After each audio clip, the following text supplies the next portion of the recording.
الحمد لله نحمده ونستعينه ونستغفره ونؤمن به ونتوكل عليه ونعوذ بالله من شرور أنفسنا ومن سيئات أعمالنا من يهده الله فلا مضل له ومن يضلله فلا هادي له ونشهد أن لا إله إلا الله وحده أما بعد فأعوذ بالله من الشيطان الرجيم بسم الله الرحمن الرحيم وإذ يمكر بك الذين كفروا ليثبتوك أو يقتلوك أو يخرجوك فيمكرون ويمكر الله والله خير الماكرين وقال الله تبارك وتعالى في مقام آخر إلا تنصروه فقد نصره الله إذ أخرجه الذين كفروا ثاني اثنين إذ هما في الغار إذ يقول لصاحبه لا تحزن إن الله معنا وقال الله تبارك وتعالى في مقام آخر وجعلنا من بين أيديهم سدا ومن خلفهم سدا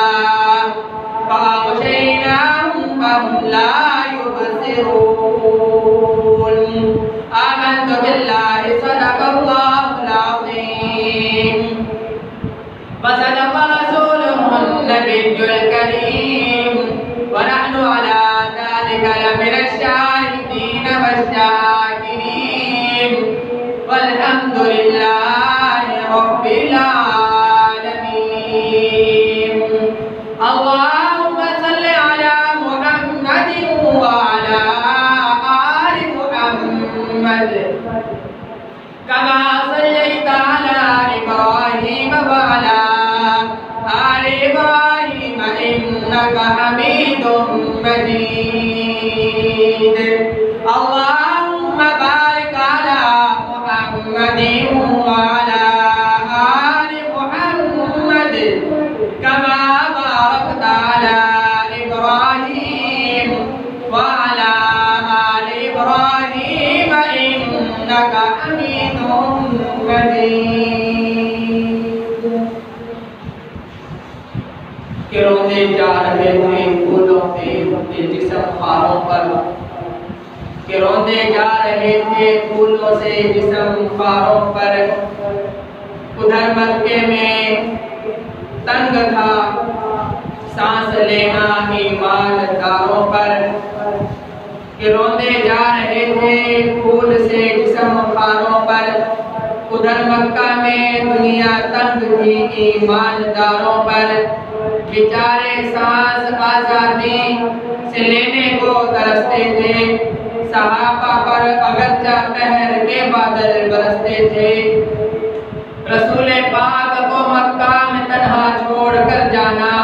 نہ تھا آسان منہ اپنے وطن سے موڑ کر جانا محترم سامعین مکرم حاضرین معزز مؤمنین بالیقین بہترین جماعت مسلمین کے غیور نوجوان بھائیوں دوستوں عزیز ساتھیوں اسلامی مہینے کے لحاظ سے یہ مہینہ سفر کا مہینہ شروع ہو چکا ہے اس کے آخری اشرا کے اندر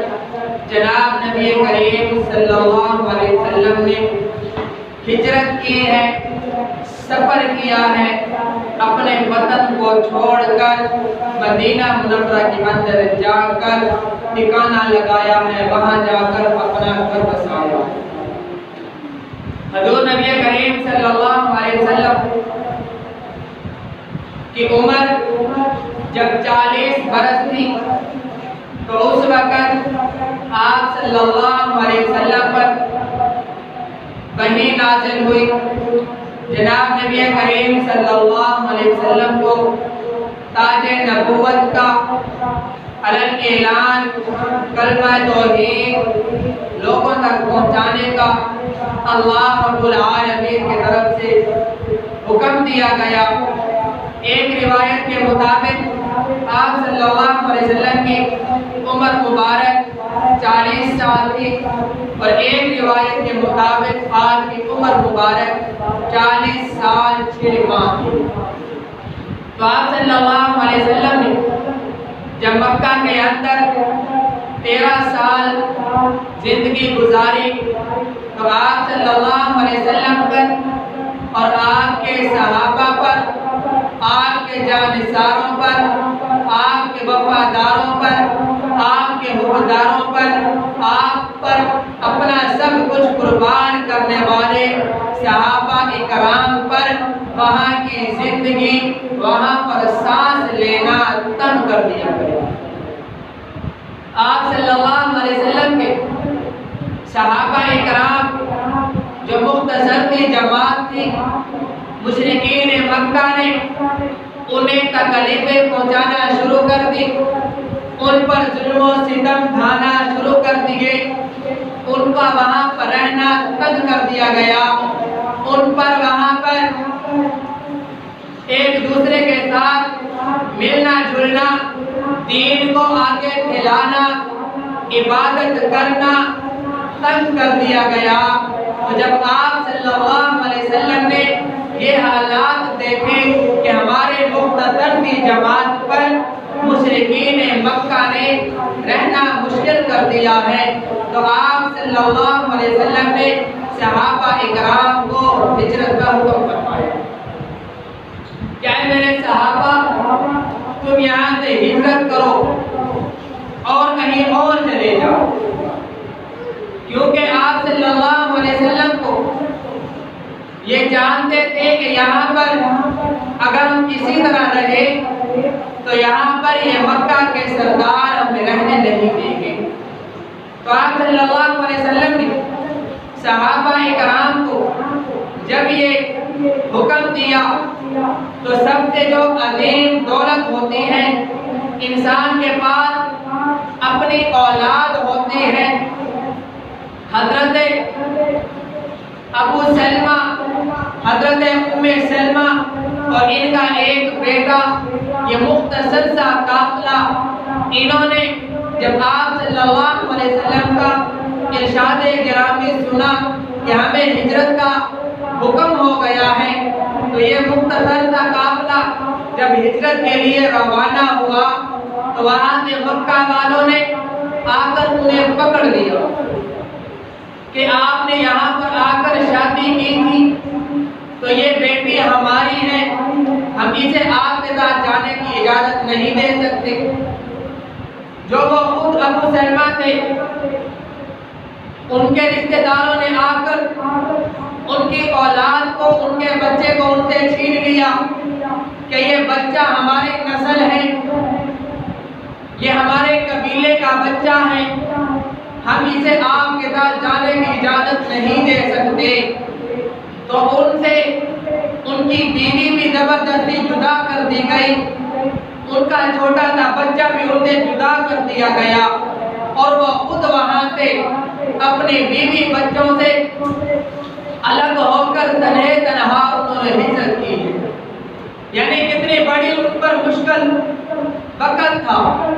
ایک تو یہ ہے کہ انہیں مکہ کے اندر رہنے نہیں دیا جا رہا، ان کے اوپر تکلیفیں پہنچائی جا رہی ہیں، ان پر ظلم و ستم کیے جا رہے ہیں۔ اگر وہ وہاں سے ہجرت کرنے کا ارادہ کرتے ہیں تو انہیں ہجرت بھی کرنے نہیں دی جا رہی، تو وہ تنہے تنہا وہاں سے گئے۔ ان کی بیوی نے، وہ فرماتی ہیں کہ میں مکہ سے باہر نکلتی، جا کر سارا دن وہاں جا کر روتی رہتی اور شام کو گھر لوٹ آتی۔ تو وہاں پر کسی نے میری یہ حالت دیکھی کہ میں بچے سے بھی جدا ہوں، اپنے خاوند سے بھی جدا ہوں، تو انہوں نے مجھ پر ترس کھایا، ان کی جا کر منتیں کی، میرا بچہ بھی مجھے لے کر دیا اور مجھے ہجرت کرنے کی بھی اجازت مل گئی۔ وہ وہاں سے اکیلی انہوں نے ہجرت کی ہے، وہاں سے مکہ سے مدینہ تک اکیلی اور چھوٹے سے بچے کو لے کر انہوں نے اپنے خاوند کے پاس پہنچی۔ یعنی ایک تو اسلام قبول کرنے پر انہیں وہاں پر رہنے نہیں دیا گیا، پھر وہ جب وہ ہجرت کرتے ہیں تو انہیں ہجرت کرنے کی بھی اجازت نہیں دی جا رہی۔ اسی طرح حضرت صہیب رومی، ان کا واقعہ آتا ہے کہ جب انہوں نے ہجرت کا ارادہ کیا تو مکہ والوں نے انہیں پکڑ لیا، کہنے لگے کہ جب آپ روم سے آئے تھے تو آپ کے پاس مال و زر نہیں تھا، آپ کے پاس کوئی چیز نہیں تھی، آپ نے یہ سب کچھ آ کر مکہ کے اندر آ کر خریدا ہے اور اپنا کاروبار کر کے کمایا ہے، اگر آپ یہاں سے ہجرت کرنا چاہتے ہیں تو آپ کو یہ سب کچھ چھوڑ کر جانا ہوگا، پھر آپ کو اجازت دی جا سکتی ہے۔ انہوں نے سب کچھ ان مکہ والوں کے حوالے کیا، تنہے تنہا اپنی جان لے کر انہوں نے ہجرت کی۔ یعنی کس طرح مشکلات وقت انہوں نے گزارا۔ اور اسی طرح اور لا تعداد صحابہ اکرام کے واقعات آتے ہیں کہ انہوں نے اپنا سب کچھ قربان کر کے انہوں نے ہجرت کی ہے۔ جب ہجرت کا حکم آیا تو ایک صحابی کا واقعہ آتا ہے کہ وہ اتنے بیمار تھے کہ چل پھر بھی نہیں سکتے تھے، اپنے بستر سے اٹھ بھی نہیں سکتے تھے۔ جب انہیں پتہ چلا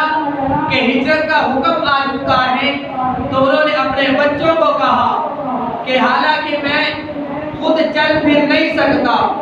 جا نہیں سکتا، آپ لوگ میری چارپائی کو اسی طرح اٹھائے جہاں تک میں زندہ جا سکوں، اور جہاں پر مجھے موت آ جائے وہاں پر مجھے دفنا دے۔ یعنی ایسا نہ ہو کہ میرے جسم کے اندر جان رہے اور ہجرت کا حکم آ جائے اور میں یہیں پر موجود رہوں۔ یعنی انہوں نے اسلام کے لیے جس طرح ہے، جس حالت میں ہے، جس جگہ ہے، انہوں نے آپ صلی اللہ علیہ وسلم کا یہ حکم مانتے ہوئے ہجرت کی ہے، یہ چھوڑا نہیں ہے۔ حضرت عمر رضی اللہ تعالیٰ عنہ کا واقعہ آتا ہے کہ جب انہوں نے یہ ہجرت کا واقعہ سنا کہ ہمیں ہجرت کا حکم ہو چکا ہے، تو باقی کو جو صحابہ اکرام تھے وہ چھپ کر ہجرت کر رہے تھے، لیکن حضرت عمر رضی اللہ تعالیٰ عنہ وہ صحابی ہیں، انہوں نے جانے سے پہلے یہ اعلان کیا کہ اے مکہ والو، آج کے دن عمر اس وقت ہجرت کر کے مکہ سے جا رہا ہے، فلاں راستے سے جائے گا، اگر کسی نے اپنے بچوں کو یتیم کروانا ہو عمر کا راستہ روک سکتا ہے، کسی نے اپنی بیوی کو بیوہ کروانا ہو عمر کا راستہ روک سکتا ہے، کسی نے اپنے بوڑھے والدین کو رلوانا ہو عمر کا راستہ روک سکتا ہے۔ بعد میں یہ نہ کہنا کہ عمر چھپ کر گیا تھا تمہیں بتا کر جا رہا ہوں۔ ایسے جلیل و قدر صحابی تھے کہ جو علل اعلان انہیں للکار کر جا رہے ہیں کہ میں اس وقت یہاں سے ہجرت کر جاؤں۔ تو حضرت ابوبکر صدیق رضی اللہ تعالی عنہ نے ان کے دل میں بھی خواہش پیدا ہوئی کہ صحابہ اکرام یہاں سے ہجرت کر کے جا رہے ہیں۔ انہوں نے آ کر آپ صلی اللہ علیہ وسلم سے عرض کی کہ یا رسول اللہ، اگر ہمیں بھی حکم ہو تو میں بھی ہجرت کروں۔ تو آپ صلی اللہ علیہ وسلم نے فرمایا کہ اے ابو بکر، ابھی ٹھہر، ابھی آپ کو ہجرت کا حکم نہیں ہے، جب مجھے ہجرت کا حکم ہوگا تو ہم اس وقت چلیں گے۔ تو ادھر سے کفار مکہ جو بڑے بڑے سردار تھے وہ اس وجہ سے پریشان تھے کہ یہاں پر اگر آپ صلی اللہ علیہ وسلم رہتے ہیں جو آپ کو صادق اور امین کے لقب سے پکارتے تھے کہ اگر وہ یہاں پر رہے تو ان کا اسی طرح اگر دین پھیلتا رہا ان کا چرچا عام ہو جائے گا، وہ اللہ کی توحید کے ڈنکے بجاتے بجاتے ہمارے بتوں کو ناکام کر دے گا، ہم خود ہی اسی طرح اپنی ذلت اور رسوائی کے اندر مر جائیں گے۔ کس طرح ہم اس کا یہ پھیلتا ہوا دین اس کا راستہ روک دیا جائے؟ تو ان کے بڑے بڑے سرداروں نے تقریباً یہ 9 بڑے بڑے سردار تھے، ابو جہل ہے، عتبہ ہے، شیبہ ہے، امیہ بن خلف ہے، جتنے بڑے یہ سردار تھے، تقریباً یہ 9 بڑے بڑے سردار جنہوں نے یہ ایک میٹنگ کی، اس کے اندر انہوں نے اپنا ایک معاہدہ طے کیا کہ کس طرح یہ بڑھتا ہوا دین اس کا راستہ روک دیا جائے۔ تاریخ اپنے آپ کو خود دہراتی ہے۔ حضرت صالح علیہ السلام تو ان کو بھی تکلیفیں پہنچانے والے، ان کا راستہ روکنے والے، ان کا پھیلتا ہوا دین، ان پر وہ ظلم و ستم کرنے والے، ان کے جو دشمن تھے ان کی تعداد بے نو تھی، اور آپ صلی اللہ علیہ وسلم پر یہ بڑے بڑے جو سردار تھے مشرکین مکہ، ان کی تعداد بے نو تھی۔ ان کا ایک حال بنا ہوا تھا جس کا دار الندوہ کے نام سے اس کو پکارا جاتا تھا۔ ان کے اندر مشرکین مکہ کی میٹنگ ہوتی تھی، ان کے حالات ظاہر ہوتے تھے کہ اب یہاں پر کیا ہو رہا ہے۔ انہوں نے سب کو بلایا اور ایک میٹنگ کی کہ کس طرح آپ صلی اللہ علیہ وسلم کا بڑھتا ہوا دین اس کو روکا جائے۔ وہاں پر جب میٹنگ ہوئی تو وہاں پر ایک بزرگ کی شکل کے اندر شیطان بھی آ پہنچا۔ اس نے آ کر وہ والا اپنا رویہ اختیار کیا، اس نے آ کر وہ والا اپنا حلیہ بنایا کہ لوگوں کو شک نہ ہو کہ میں کون سے خاندان سے ہوں، کس قبیلے سے ہوں، کہاں کا رہنے والا ہوں، کہاں سے آیا ہوں، کس مقصد کی وجہ سے آیا۔ جب یہ سردار مکہ نے یہ اپنی میٹنگ بلائی نار الندوہ کے اندر، تو وہاں پر شیطان بھی دروازے میں آ کر کھڑا ہو گیا۔ تو وہاں پر مشرکین مکہ نے پوچھا کہ تم کہاں سے آئے ہو؟ اس نے کہا کہ میں بھی جو تمہارا ارادہ ہے میرا بھی وہی ارادہ ہے، جس وجہ سے تم داخل ہوئے ہو، جو ذہن تمہارا ہے، جو عقیدہ تمہارا ہے، میں بھی وہی رکھتا ہوں۔ مجھے اپنے ساتھ شامل ہونے کی اجازت دیں، ہو سکتا ہے میں آپ کو کوئی بہتر مشورہ دوں۔ کسی نے یہ مشورہ دیا کہ نعوذ باللہ آپ صلی اللہ علیہ وسلم کو ہاتھوں کے اندر ہتھکڑیاں ڈال کر، پاؤں کے اندر بیڑیاں ڈال کر، زنجیروں کے اندر جکڑ کر ایک کوٹھڑی کے اندر بند کر دیا جائے، تاکہ وہاں پر نہ آپ صلی اللہ علیہ وسلم کو کھانے پینے کے لیے کچھ دیا جائے، نہ ان تک کسی کے آنے جانے کی رسائی ہو، نہ کسی کے ساتھ ملنا جلنا ہو، وہ خود ہی وہاں پر تنے تنہا بھوک پیاس کے اندر مر جائیں گے، نعوذ باللہ وہ ختم ہو جائیں گے۔ تو شیطان نے ان کے اس مشورے کا بائیکاٹ کیا کہ نہیں، اس طرح نہیں کرنا چاہیے، تم نہیں جانتے ان کے جو وفادار ہیں، حقدار ہیں، ماننے والے ہیں، ان پر اپنی جان لٹانے والے ہیں، وہ ان کی خوشبو سے محسوس کر لیں گے، وہ وہاں پر جا کر حملہ کریں گے، انہیں وہاں سے چھڑوا کر لے جائیں گے۔ یہ والا تمہارا مشورہ صحیح نہیں ہے، کوئی اور مشورہ سوچا جائے۔ تو کسی اور نے مشورہ دیا کہ آپ صلی اللہ علیہ وسلم کو وطن سے نکال دیا جائے، کہیں اور پر جا کر اپنی زندگی گزاریں، نہ یہاں مکہ کے اندر ہوں گے، نہ ہمیں کوئی پریشانی ہوگی۔ تو اس پر بھی اس شیطان ملعون نے، دجال اور کذاب نے یہ کہا کہ نہیں نہیں، یہ مشورہ بھی ٹھیک نہیں ہے۔ وہ جانتے تھے، وہ آپ صلی اللہ علیہ وسلم کو جادوگر سمجھتے تھے۔ وہ جس سے جا کر بات کرتے ہیں وہ بیٹوں کو باپ سے جدا کر دیتا ہے، بیٹیوں کو ماں سے جدا کر دیتا ہے، اہل عیال کے نوجوانوں کو خاندان سے جدا کر دیتا ہے۔ ان کا جدا کرنا کوئی لڑائی کی وجہ سے نہیں تھا، مال کی وجہ سے نہیں تھا، اولاد کی وجہ سے نہیں تھا، جائیداد کی وجہ سے نہیں تھا۔ وہ جانتے تھے کہ وہ جس کے ساتھ بات کرتے ہیں وہ ان کی بات سن کر مسلمان ہو جاتا ہے، پھر ایک ہی جگہ مسلمان اور اوپر نہیں رہ سکتا۔ اگر کسی بیٹے نے کلمہ پڑھا ہے تو باپ کے خلاف ہو جاتا ہے، کسی باپ نے کلمہ پڑھا ہے تو وہ اولاد کے خلاف ہو جاتا ہے کہ آپ وہ اسلام کے خلاف ہو، میری آپ سے دشمنی ہے۔ وہ جانتے تھے کہ ان کی آواز کے اندر اس طرح کا جادو ہے، وہ جن سے بات کرتا ہے وہ مسلمان ہو جاتا ہے۔ اگر وہ وطن سے باہر چلے جائیں گے، جس جگہ بھی جائیں گے وہ وہاں پر جا کر اپنی ایک جماعت بنائیں گے، اس کے بعد پھر وہ آ کر ہم پر حملہ کریں گے، ہمارے لیے پھر مشکل کھڑی ہو جائے گی۔ یہ بھی مشورہ آپ کا ٹھیک نہیں ہے، کوئی اور مشورہ دیجیے۔ تو ابو جہل نے مشورہ دیا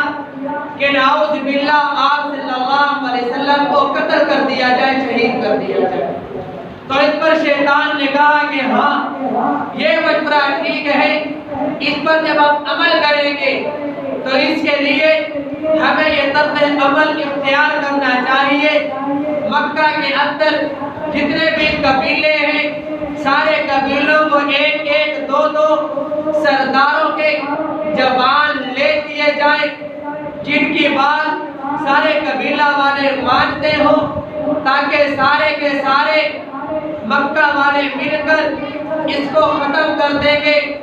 ان کو شہید کر دیں گے۔ تو عبد المطلب کا قبیلہ پھر سب قبیلوں کا مقابلہ نہیں کر پائے۔ تو جب شیطان نے یہ اس پر ہاں کی، یہ ان کی تاریخ طے ہو گئی، میٹنگ ان کے پاس ہو گئی کہ فلاں رات کو ہم نے جا کر آپ صلی اللہ علیہ وسلم کے گھر کا محاصرہ کرنا ہے، انہیں گھیر لینا ہے۔ تو آپ صلی اللہ علیہ وسلم کو اللہ رب العالمین نے وحی کے ذریعے بتلایا، وَإِذْ يَمْكُرُ بِكَ الَّذِينَ كَفَرُوا لِيُثْبِتُوكَ أَوْ يَقْتُلُوكَ أَوْ يُخْرِجُوكَ وَيَمْكُرُونَ وَيَمْكُرُ اللَّهُ وَاللَّهُ خَيْرُ الْمَاكِرِينَ۔ کہ وہ وقت یاد کریں، اس آیت مبارکہ کا مفہوم ہے کہ وہ وقت یاد کریں جس وقت وہ کافر لوگ تم کو زنجیروں کے اندر جکڑنے کی ترتیبیں بنا رہے تھے، تمہیں وطن سے نکال دینے کی ترتیبیں بنا رہے تھے، تمہیں قتل کر دینے کی ترتیبیں بنا رہے تھے۔ ان کی ایک ترتیب تھی، ان کی ایک ترکیب تھی، ان کے مقابلے میں اللہ رب العالمین کی ترکیب تھی، ان کی ترکیبیں ناکام ہو گئی ہیں، اللہ رب العالمین کی ترکیب کامیاب ہو گئی۔ وہ سوچ رہے تھے کہ آپ صلی اللہ علیہ وسلم کو ختم کر دیں گے، وہ مٹانا چاہتے تھے، اللہ رب العالمین ان کا دین پھیلانا چاہتے تھے، وہ ان کے دین کو ختم کرنا چاہتے تھے، اللہ رب العالمین اس کو سارے جہانوں کے اندر ان کا چرچا عام کرنا چاہتے تھے۔ تو آپ صلی اللہ علیہ وسلم نے حضرت علی رضی اللہ تعالی عنہ کو بلایا۔ ایک روایت کے مطابق حضرت آپ صلی اللہ علیہ وسلم نے حضرت علی رضی اللہ تعالی عنہ کو بلا کر انہیں فرمایا کہ رات کے وقت آپ نے میرے گھر کے اندر سونا ہے، میرے بستر پر سونا ہے، میرے سبز کلر کی چادر اوڑھ کر سونا ہے، یہاں تک ایک روایت میں آیا کہ آپ نے میرا لباس پہن کر سونا ہے۔ حضرت علی رضی اللہ تعالی عنہ آپ صلی اللہ علیہ وسلم نے اپنے بستر پر رات کی تاریکی کے اندر سلایا۔ تو حضرت علی رضی اللہ تعالی عنہ نے عرض کی کہ یا رسول اللہ، بھائی تو سارے مشرکین مکہ ہیں، کفار مکہ ہیں، جو اپنی تلواریں ہوا میں لہرا کر آپ کا خون بہانے کے لیے کھڑے ہوئے ہیں، آپ یہاں سے باہر کیسے جائیں گے؟ تو آپ صلی اللہ علیہ وسلم نے سورۃ یاسین کی ابتدائی 8-9 آیات مبارکہ تلاوت کی ہے، جن کی آخری آیت مبارکہ تھی وَجَعَلْنَا مِن بَيْنِ أَيْدِيهِمْ سَدًّا وَمِنْ خَلْفِهِمْ سَدًّا فَأَغْشَيْنَاهُمْ فَهُمْ لَا يُبْصِرُونَ۔ اللہ رب العالمین نے فرمایا کہ اے میرے نبی، ایک مٹی کی مٹھی اٹھائے، اس پر آپ صلی اللہ علیہ وسلم نے یہ آیت مبارکہ پڑھی، پھونک ماری، وہ مٹی باہر دیوار سے پھینکی، جتنے کفار مکہ کھڑے ہوئے تھے اس مٹی نے ایک اندھیری کا کام کیا، وہ جا کر ان کی آنکھوں میں پڑی تو اللہ رب العالمین نے فرمایا ہم نے ان کے درمیان ایک دیوار حائل کر دی، ہم نے ان پر پردے ڈال دیے،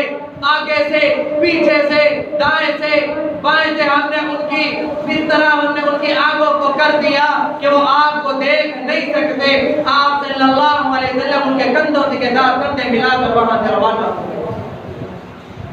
جب مشرکین مکہ وہاں پر کھڑے ہوئے ہیں تو کسی نے آ کر بتایا بھائی کیوں کھڑے ہو؟ تو وہ کہنے لگے کہ ہم تو آپ صلی اللہ علیہ وسلم کو نعوذ باللہ قتل کرنے کے لیے کھڑے ہوئے ہیں۔ تو اس نے کہا کہ تمہارے سر پر مٹی ہے، وہ تمہارے سروں میں خاک ڈال کر جا چکے ہیں، تم یہاں پر ان کی انتظار میں کھڑے ہو۔ یہ مٹی انسان کے لیے ذلت اور رسوائی کا سبب بنتی ہے کہ تم اسی طرح جس طرح آج تمہارے سروں پر مٹی ہے، تم اسی طرح قیامت تک مٹی کے اندر ذلت اور رسوائی کے ساتھ روتے اور چیختے چلاتے رہو گے، تم اسی طرح دشمنیاں کرتے رہو گے، تمہاری ترکیبیں کبھی کامیاب نہیں ہوں۔ جب انہوں نے دیکھا کہ اچھا نہیں تم غلط کہہ رہے ہو، ہم تو ساری رات یہیں پر کھڑے ہوئے ہیں، وہ تو یہیں پر موجود ہیں، رات کے وقت اندر آئے تھے، تو آپ صلی اللہ علیہ وسلم کے حجرہ مبارک کی دیواریں چھوٹی تھی، انہوں نے دیواریں پھیلا کر اندر گئے، دیکھا کہ بستر پر کوئی سویا ہوا ہے اور بستر کے اوپر چادر بھی موجود ہے، لباس بھی موجود ہے، سب کچھ موجود ہے۔ جب انہوں نے جگایا تو دیکھا کہ یہ تو نبی نہیں علی ہے۔ اس وقت کے کافر بھی حضرت علی کو نبی سمجھ رہے تھے، آج کے کافر بھی علی کو نبی سمجھتا ہے، اسی پر وہ دھوکے میں مارا جا رہا ہے۔ انہوں نے حضرت علی سے پوچھا کہ نبی کہاں ہے؟ اللہ کے شیر تھے، صحابی رسول تھے، جھوٹ بھی نہیں بول سکتے، اللہ کے نبی کا راز بھی نہیں بتا سکتے۔ انہوں نے کہا کہ وہ تو چلے گئے، کہاں چلے گئے؟ جہاں جانا تھا، کہاں جانا تھا؟ کدھر گئے ہیں؟ انہوں نے پوچھا کہ کدھر گئے ہیں؟ فرمایا کہ جہاں جانا تھا وہ تو جا چکے ہیں۔ ابو جہل جانتا تھا کہ آپ صلی اللہ علیہ وسلم کا جو وفادار ہے، وفادار ہے صدیق اکبر جو آپ کا یار ہے، وہ اسی کے گھر گئے ہوں گے۔ اس وقت کا کافر ابو جہل جانتا تھا کہ آپ صلی اللہ علیہ وسلم کا سب سے جو قریبی دوست ہے وہ حضرت ابوبکر صدیق ہے، لیکن آج کا کافر یہ ماننے کے لیے تیار نہیں۔ تو وہ سارے کا سارا مشرکین مکہ کا جو قافلہ کھڑا ہوا تھا وہ آج حضرت ابوبکر صدیق رضی اللہ تعالی عنہ کے گھر پہنچے ہیں۔ تو حضرت محمد مصطفیٰ صلی اللہ علیہ وسلم نے حضرت ابوبکر صدیق رضی اللہ تعالی عنہ کے گھر پہنچے ہیں، جا کر دروازہ کھٹکھٹایا، ابوبکر صدیق نے دروازہ کھولا کہ سامنے چودھویں رات کی چاند کی طرح چمکتا ہوا چہرہ سامنے ہے۔ فرمایا کہ یا رسول اللہ، آپ میرے دروازے پر آئے، آپ کوئی قاصد بھیج دیتے، کوئی نوکر بھیج دیتے، مجھے بلا لیتے، میں حاضر ہو جاتا، آپ میرے دروازے پر کیوں آئے؟ تو آپ صلی اللہ علیہ وسلم نے فرمایا کہ اے ابوبکر، اپنے گھر والوں کو الگ کر دو، آپ سے ایک راز کی بات کرنی ہے۔ تو ابوبکر صدیق نے فرمایا کہ یا رسول اللہ، میرا سارا گھرانہ آپ پر قربان، آپ فرمائے کیا کہنا لینا ہے، میرا سارا گھرانہ آپ کا کوئی راز فاش ہونے نہیں دے گا۔ تو آپ صلی اللہ علیہ وسلم نے فرمایا کہ اے ابو بکر، ہمیں ہجرت کا حکم ہوا ہے، آج ہم نے ہجرت کرنی ہے۔ تاریخ کی کتابیں اٹھا کر دیکھ لیجئے، ابو بکر نے یہ نہیں پوچھا کہ عرض کیا کہ یا رسول اللہ صبح ہو لینے دے، گھر میں چھوٹے چھوٹے بچے ہیں، حالانکہ میرے گھر میں تو بچیاں ہیں، بوڑھے میرے والدین ہیں، صبح ہو جائے کسی کے حوالے کر دوں گا پھر چلیں گے۔ آپ صلی اللہ علیہ وسلم نے فرمایا کہ ابو بکر جانا ہے۔ ابو بکر تیار ہو گئے کہ یا رسول اللہ میں تیار ہوں، آپ چلنے کے لیے تیار کریں۔ حضرت ابو بکر صدیق رضی اللہ تعالی عنہ کی چھوٹی بیٹی حضرت اسماء نے جلدی کے ساتھ کھانا بنایا اور ایک مشکیدہ پانی کا بھرا، اور اس کے کھانا باندھنے کے لیے، مشکیدہ باندھنے کے لیے ان کے پاس کوئی کپڑا موجود نہیں تھا۔ انہوں نے اپنے سر سے دوپٹہ اتارا، اس کے دو ٹکڑے کیے، ایک دوپٹہ اپنے سر پر لیا، ایک ٹکڑے کے ساتھ انہوں نے وہ کھانا باندھا اور مشکیدہ باندھا۔ کس طرح انہوں نے اپنے لباس سے اس طرح سے انہوں نے ٹکڑے کر کے اپنا لباس بھی آپ صلی اللہ علیہ وسلم پر قربان کر دیا ہے۔ تو آپ صلی اللہ علیہ وسلم وہاں سے روانہ ہوئے ہیں، وہاں پر غار کے اندر جا کر پہنچے ہیں۔ تو حضرت ابوبکر صدیق رضی اللہ تعالی عنہ نے غار کے اندر جا کر آپ صلی اللہ علیہ وسلم پر پہرا دیا ہے۔ تو آپ صلی اللہ علیہ وسلم کا یہ ہجرت کا واقعہ سفر کے آخری عشرے کے اندر شروع ہوا ہے، ربیع الاول کے مہینے کے اندر جا کر یہ سفر مکمل ہوا ہے۔ تو اس سے اگلا حصہ آئندہ جمعہ انشاءاللہ عرض کروں گا۔ دعا ہے کہ اللہ رب العالمین ہمیں اس پر عمل کرنے کی توفیق عطا فرمائے۔ جن ساتھی نے سنتے پڑھنی ہے سنتے پڑھنے، وما علینا الا البلاغ۔